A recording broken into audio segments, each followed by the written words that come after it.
Welcome back to today's economic news. I'm John, and what we are diving into today is a staggering revelation that not only challenges our law enforcement's prowess, but unveils the labyrinthine world of drug trafficking and its persistent siege on our society. The headlines scream of a bust in the Atlanta area, 1,600 pounds of methamphetamine found disguised as blackberries. Now, before you shake your head and move on, let's unpack what this really means for us, our wallets, our neighborhoods, and our very way of life. Imagine this: drug traffickers using fruits, the very symbols of health and vitality, to conceal a substance that devastates lives. A dark irony, yes, but also a grim reflection of the contortions these syndicates undergo to peddle their poison. This is more than just an isolated headline, it's a symptom of a persistent ailment in our national and economic fabric. When 1,600 pounds of meth are intercepted, should we feel relieved? Sure, but also apprehensive. For every haul like this stopped, how many others slipped through the cracks? It's high time we question why our systems seem always a step behind. Before we look at today's disaster, remember back in 2021, the war on drugs was escalated with significant fervor, pushed by executive orders aimed at not only stemming the flow of narcotics but securing our borders. Yet, here we are, with traffickers cleverly adapting like cunning foxes, outwitting a farmer, using fruits, vegetables, and all sorts of ordinary shipments to snake their way past law enforcement. The question that looms large is, what have we really achieved? The narrative we've been fed is one of continued commitment, yet it falls short when you consider the length traffickers have gone to with their ingenious disguise methods. Now, let's dig deeper into the evidence and analysis at hand. Featured prominently in this operation's takedown were two key players, Gerardo Solorio Alvarado and Nelson Enrique Sordo. Solorio Alvarado, already marked with a history that includes 17 years in prison for drug trafficking, appears not deterred by past punitive measures. He's now staring down another minimum of 15 years for the new charges. And yet, meth continues to flood our neighborhoods. How should we interpret this?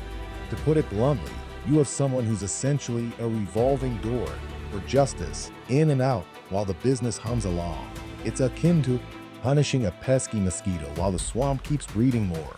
Then there's Sordo, facing at least 10 years. Together, both men could potentially face life without parole. Impressive on the surface, but dig a little deeper, and it seems more like a stopgap than a solution to the systemic issue at hand. What does life without parole really accomplish? When the pipeline of crime remains as lubricated as ever, it's like emptying the ocean with a teaspoon. Let's sprinkle in some politicians' quotes, which are as regular as clockwork, but as impactful as whispers in a storm. One statement had this predictable ring: "We've seen the cartels operate this way before. We have seen massive methamphetamine seizures of drugs that were smuggled in with cucumbers.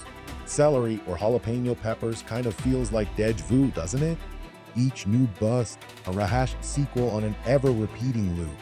Do they think we are stupid or that we forget? Alas, it is not enough to recognize old patterns. What we need are results that shatter them." Now, pivoting to a more libertarian perspective, consider the toll this takes on our economy and individual freedoms. Every dollar spent on counter-narcotics, every resource allocated to dealing with the repercussions of drug abuse, strains public finances. This relentless expense, a notable contributor to inflation, is a form of theft, robbing citizens of their hard-earned currency in the guise of heightened taxes to cover bloated public spending. Moreover, let's address governmental incompetence. Successive administrations have poured millions into capturing traffickers like Solorio Alvarado, yet the substances never cease. Our public servants, despite their robust dialogue, fail to curb the tide. It's an inefficiency that echoes loudly, growing with each failure to secure palpable victories against trafficking. In a twist of irony, consider the erosion of liberty. While arrests of illegal immigrants like Solorio Alvarado are heralded, the broader result is a burgeoning police state where severe punishments don't necessarily equate to effective deterrence and where individuals, mired in desperation, might resort to trafficking because the system offers no alternative pathways. To sum it up, dear listeners, the recent bust in Atlanta is but a symptom of a deeper malady that continues to plague us. It's a complicated matrix of failed policies, economic strain, and, at its core, misplaced priorities that do little more than dance around the issues rather than confront them head on. If you're tired of paying for their mistakes, if you believe in solutions that truly absolve rather than postpone, hit subscribe. This is John signing off, shining a light on the fog, hoping it clears.